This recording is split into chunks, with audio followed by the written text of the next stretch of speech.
ఇచ్చిన party BRS party. రాష్ట్రాన్ని 10 సంవత్సరాలు పాలించి దేశానికి దిక్సూచిగా నిలిపిన పార్టీ బీఆర్ఎస్ పార్టీ.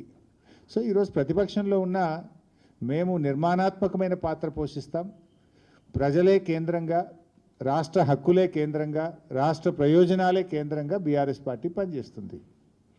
దురదృష్టం ఏంటంటే బాధ్యతాయుతమైన పదవిలో ఉన్న రేవంత్ రెడ్డి ప్రజలు, రాష్ట్రము, రాష్ట్ర హక్కులు కేంద్రంగా కాకుండా రాజకీయాలు కేంద్రంగా బురద జల్లడమే లక్ష్యంగా ఆయన మాట్లాడుతూ ఉన్నారు. So I appeal to the media, kindly ఎవరు మాట్లాడినా కూడా అవాస్తవాలు ఉంటే మీ దగ్గర ఆధారాలు ఉంటాయి, మీకు అన్నీ తెలిసి ఉంటాయి, క్రాస్ చెక్ చేసి వార్తలు ప్రసారం చేయాలని, వార్తలు రాయాలని, నిజాలు ప్రజలకు అందించే విధానానికి మీ వంతు సహకారం ఉండాలని ఐ అపీల్. సరే, let's come to the subject. ముఖ్యంగా నిన్న కాంగ్రెస్ పార్టీ, ఇప్పుడు అది కూడా ఒకటి ఆలోచించాల్సిన అవసరం ఉంది. మీరు పెట్టింది ప్రగతి భవన్లో ప్రజెంటేషన్, ఇచ్చింది అధికారిక హోదాలో. ఓన్లీ కాంగ్రెస్ ఎమ్మెల్యేనే పిలుచుకుంటారా? దాన్ని అందరిని పిలవాలి కదా. If it is official presentation, why not to all? Gandhi భవన్లో పెట్టుకోలే కదా మీరు. అక్కడ ప్రజెంటేషన్ ఇచ్చింది ఆఫీసర్లు, ఇరిగేషన్ డిపార్ట్మెంట్ ఆఫీసర్లు, సచివాలయం నుంచి వచ్చిన అధికారులు. దాన్ని అందరినీ పిలిస్తే ఇంకా వాస్తవాలు బయటకు వస్తాయి కదా. సో నిన్నటి పవర్ పాయింట్ ప్రజెంటేషను అది హైదరాబాద్లో ఇచ్చినట్లేదు, అమరావతిలో ఇచ్చినట్టు ఉంది. ఆ పీపీటీ చూసిన వాళ్ళకి ఏమనిపిస్తుంది అంటే ఇది తెలంగాణ ప్రభుత్వం తయారు చేసిందా లేక చంద్రబాబు నాయుడు గారు తయారు చేసి అమరావతికి వెళ్ళి ఈయనకు పంపిండా అనేటువంటి అనుమానం మాత్రం ఎవరికైనా కలుగుతుంది. ఇలా బనకచెర్లను ఆపాలనే చిత్తశుద్ధి మీకుంటే మీరు చూపాల్సింది ఏంటిది? ఆంధ్రప్రదేశ్ ప్రభుత్వం, చంద్రబాబు నాయుడు గారు కేంద్రానికి రాసిన లేఖలు, జలవనరుల శాఖకు రాసిన లేఖలు, బనకచెర్లను ఆయన ఏ రకంగా ముందుకు తీసుకుపోతున్నాడో చూపించాలి. అది చూపించిందా మీరు? దాని గురించి ఎక్కడా ప్రస్తావన లేదు.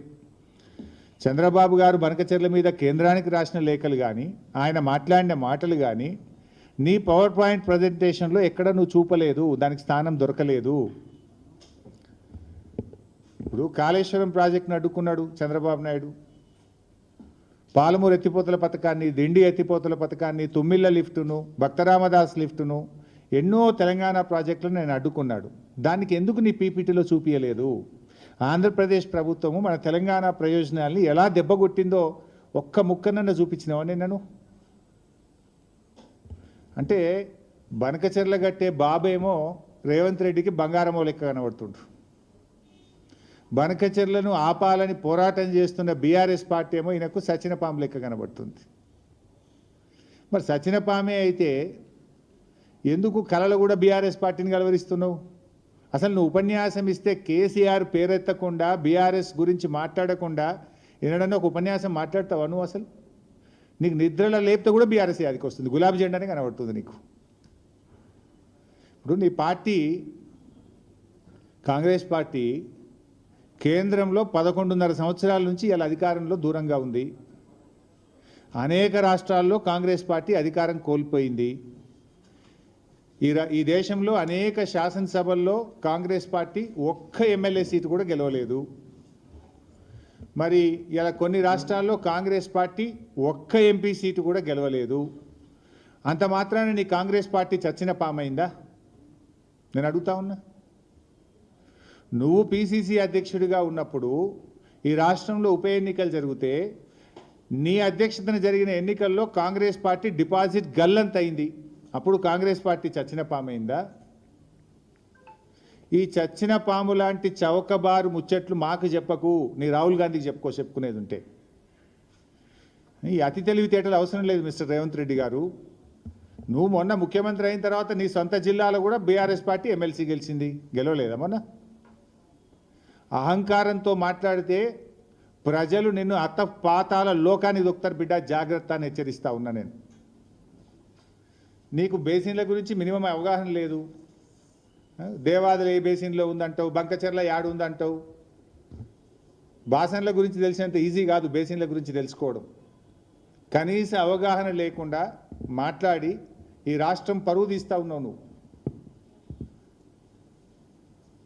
ఇవాళ ఏదో సామెత ఉంటే చూడు, భయం లేని కోడట బజార్లో గుడ్డు పెట్టిందట.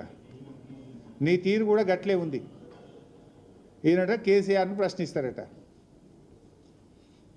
బంకచర్ల మీద ఈ బొంకుడు రాజకీయాలు బంద్ పెట్టు. రేవంత్ రెడ్డి గారు నాడు బాబు కోసం బ్యాగులు మోసి బ్యాగ్ మ్యాన్గా పేరు తెచ్చుకున్నావు.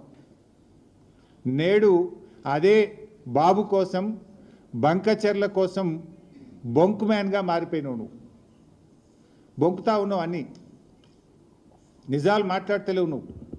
నువ్వే చెప్పినావు. అయినా ఏం చెప్పినావు నువ్వు? నా స్కూల్ బీజేపీ, నా కాలేజ్ తెలుగుదేశం, నేను ఉద్యోగం చేస్తున్నది కాంగ్రెస్ పార్టీలో అని నువ్వే చాలాసార్లు చెప్పినావు మిస్టర్ రేవంత్ రెడ్డి. ఇలా నువ్వు టెక్నికల్గా కాంగ్రెస్ ముఖ్యమంత్రివి, కానీ నీ హృదయం అంతా కూడా ఇంకా అక్కడనే ఉన్నదని ఇలా అర్థమవుతా ఉంది రాష్ట్ర ప్రజలకు. ఎందుకంటే నీ స్కూలింగు కాలేజీ జ్ఞాపకాలు నేను విడిచిపెడతలేవు. ఇంకా నీ మనసంతా అక్కడనే కొట్టుకుంటున్నది. ఎందుకంటే నీ ఆచరణలోనే కనబడుతుంది. నేను చెప్పాల్సిన అవసరం లేదు. పోయినసారి కృష్ణా జలాల్లో 65 టీఎంసీలు ఆంధ్రాకు ఎక్కువ ఇచ్చినటువంటి తీరు కానీ, ఇలా గోదావరి బనకచెర్లకు నువ్వు తలుపులు తెలిసిన తీరు కానీ ఏమర్థమవుతుంది? నీ స్కూల్ ఏజ్లో కాలేజ్ ఏజ్లో ఉన్న ఆ చంద్రబాబు నాయుడు గారితోనో తెలుగుదేశం పార్టీతో ఉన్న నీ అనుబంధాలు ఇంకా నువ్వు మర్చిపోలేకపోతున్నావు. ఇవాళ స్పష్టంగా నేను ఆధారాలతో సహా చెప్పదలుచుకున్నా. ఇప్పుడు చంద్రబాబు నాయుడు గారిని ఈయన ప్రజాభవన్కు పిలిచిండి ఈ మధ్యలో, పోయిన సంవత్సరం మీ అందరికి తెలుసు. జూలై 6, 2024 జూలై 6, 2024 నాడు 2 రాష్ట్రాల మధ్య సమస్యలు పరిష్కరించుకుందామని ప్రజాభవన్కు చంద్రబాబు నాయుడు గారిని ఆహ్వానించాడు. ఆహ్వానించిన తర్వాత ఆ విభజన హామీల ముసుగులో గోదావరి బనకచెర్ల చీకటి ఒప్పందం ప్రజాభవన్ ఆధారంగా రేవంత్ రెడ్డి చంద్రబాబు నాయుడు మధ్య జరిగింది. ఎందుకంటే జూలై 6, 2024 నాడు ప్రజాభవన్లో రేవంత్ రెడ్డి చంద్రబాబు నాయుడుల మీటింగ్ జరిగింది. ఆ తర్వాతనే ప్రాజెక్టు పనులు స్టార్ట్ అయినాయి. రేవంత్ రెడ్డి గారు అదే రోజు ప్రజాభవన్ వేదికగా తెలంగాణ నీటి హక్కులకు మరణ శాసనం రాసిండు రేవంత్ రెడ్డి. ఆ తర్వాత ఏమైంది? జూలై 6, 2024 రేవంత్ చంద్రబాబు కలిసిండ్రు. సెప్టెంబర్ 13, 2024 ఉత్తమ్ కుమార్ రెడ్డి గారు సతీ సమేతంగా బెజవాడకు పోయి బజ్జీలు తినొచ్చిండు. ఇగో అక్కడ సైలెంట్ అయిపోయింది. ఇక బెజవాడ బజ్జీలు తిని బెజవాడకు పోయి చంద్రబాబు నాయుడు సతీ సమేతంగా కలిసి గోదావరి బనకచెర్లకు ఉత్తమ్ కుమార్ రెడ్డి కూడా పచ్చ జెండా ఊపిండు. ఆనాడు రేవంత్ రెడ్డి ప్రజాభవన్ వేదికగా, బెజవాడ వేదికగా ఉత్తమ్ కుమార్ రెడ్డి, ఈ ఇద్దరు కలిసి ఈ గోదావరి బనకచెర్లకు జెండా ఊపిండు.